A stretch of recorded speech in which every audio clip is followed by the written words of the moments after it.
pretty good one. As you can see, there's nothing else in the whole sky.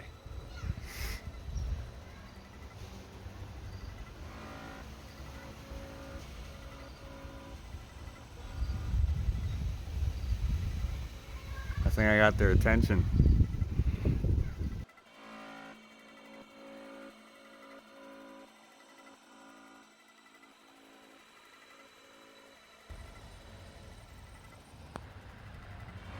There's a crescent moon in the daytime, just like I saw earlier today.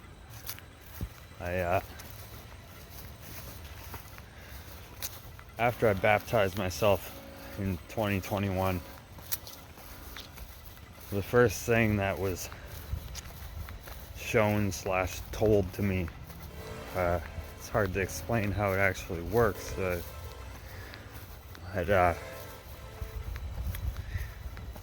There's parts in the book of Enoch that explain a great demon called Azazel,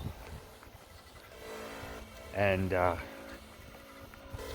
it's explained from the angel Uriel to Enoch that he is the terrible thing that is in chains, that God had to call upon the mighty men and the kings of the earth to first forge these chains of immeasurable weight to bind Azazel, and once the chains were made, he sent 4 angels to bind him and to bury him under the jagged rocks in a land called Dudale.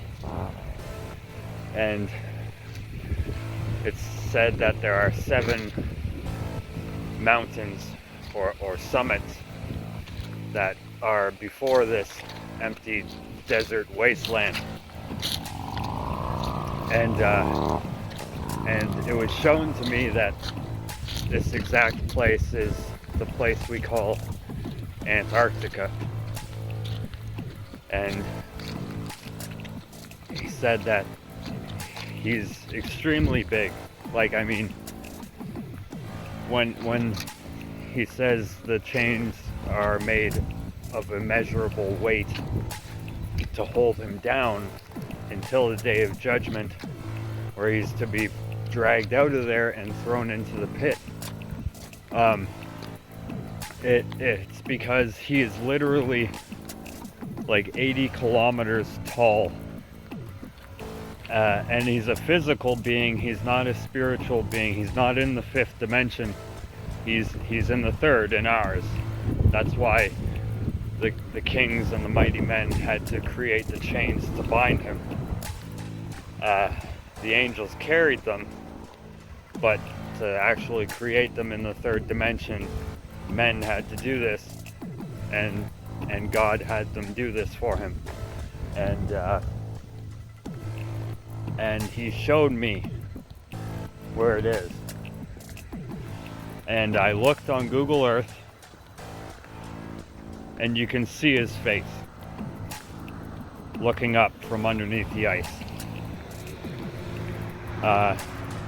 It's called a desert wasteland because there are no life on there, right? There's no animals, there's no birds in the sky.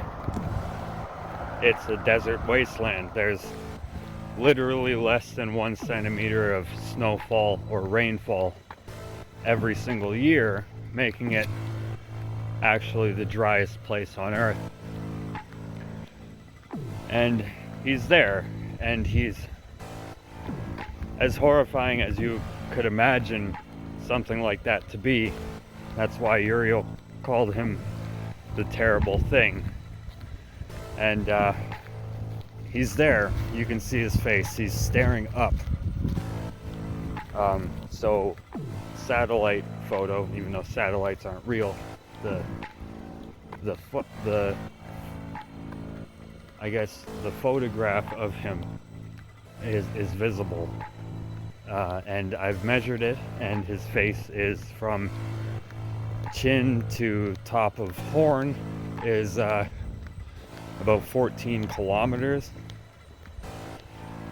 So I'm averaging that his entire body is around 80 kilometers tall.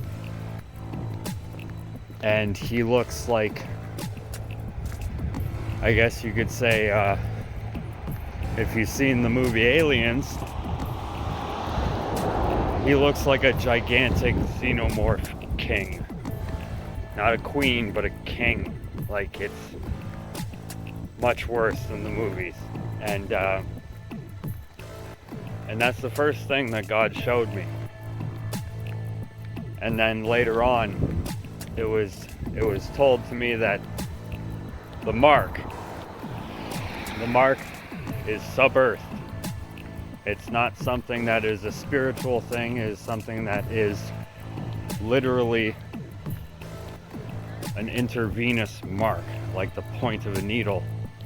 And it is made of his blood.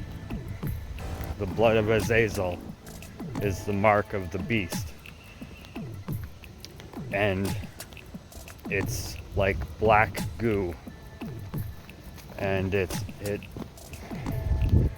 when Barack Obama, the first horseman of the apocalypse, made his speech when he first became president of Babylon, he said in reverse, "Now is the time to subearth the mark and hear me, the composite self of Pharaoh Zeus." And it's true. Around that time, all world leaders and religious leaders went to Antarctica. And, well, you know the rest of the story. He funded the Wuhan lab and various other things that I can't really mention out loud right now because of my setting. I know to be true.